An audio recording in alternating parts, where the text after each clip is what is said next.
Good morning dear students. आज हम cell biology में एमसीक्यू सॉल्व करने के लिए यहाँ आए हैं। तो सबसे पहला है the term cell was coined by Robert Hooke. Second है the cell theory was proposed by Schleiden and Schwann which state that the all living things are made up by cell. The structural and functional unit of the body of plant and animal are cell.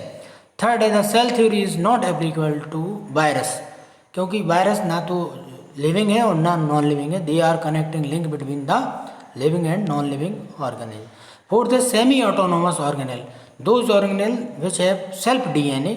तो उनमें chloroplast और एक mitochondria, दोनों semi autonomous cell organelle कहलाते हैं। The membrane around the vacuole, vacuole के चारों तरफ जो मेम्ब्रेन होती है उसे टोनोप्लास्ट कहते हैं।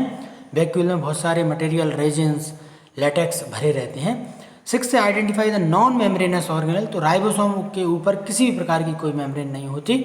एंडोप्लाज्मिक रेटिकुलम के ऊपर सिंगल मेम्ब्रेन होती है। न्यूक्लियस और क्लोरोप्लास्ट के ऊपर डबल डबल मेम्ब्रेन होती है। राइबोसोम में कोई मेम्ब्रेन नहीं होती, इसलिए राइबोसोम आंसर है इसका। सेवन है माइक्रोफिलामेंट आर कंपोज्ड ऑफ, तो माइक्रोफिलामेंट ट्यूबुलिन नाम के प्रोटीन के बने होते हैं। आठवां है experiment demonstrate the importance of the nucleus in controlling the growth of the cell was perform by, किसके अंदर परफॉर्म किया गया? तो ये न्यूरोस्पोरा, ध्यान रखिए। न्यूक्लियस जो है न्यूरोस्पोरा क्रासा नाम का जो फंगस है, इसमें ये प्रयोग किए गए थे।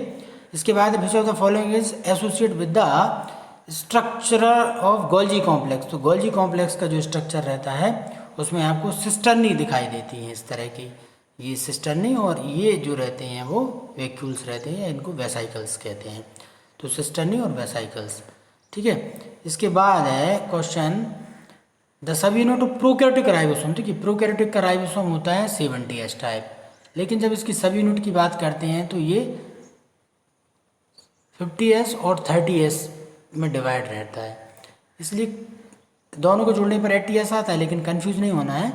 ये 70S जो है वो 50S और 30S ये स्वीडबर्ग यूनिट हैं जिनमें ये डिवाइड रहता है, तो इसका आंसर हो जाएगा D. Plant cell wall mainly composed of, ये सेलुलोज की बनी होती है। स्मूथ एंडोप्लाज्मिक रेटिकुलम लिपिड के सिंथेसिस के लिए रिस्पॉन्सिबल है। रफ एंडोप्लाज्मिक रेटिकुलम प्रोटीन के लिए रिस्पॉन्सिबल है। 39 higher plant the shape of the chloroplast, higher plants में आप देखोगे डिस्कॉइड टाइप का रहता है। कप शेप्ड, गर्डल शेप्ड जो है वो एलगी में दिखाई देता है। इसके बाद है the main function of centrosome, तो सेंट्रोसोम जो है सेल डिवीजन के समय स्पिंडल फाइबर का फॉर्मेशन करता है। एक तो ये केवल एनिमल सेल में पाया जाता है, ठीक है, जिसमें सेल फरो मेथड के द्वारा सेल डिवीजन होता है। और 15th है assembly of two sub unit 60 और 40S, ये दोनों मिला के 80S सब यूनिट बनाते हैं, जो कि यूकैरियोटिक की पहचान है। यूकैरियोट्स का जो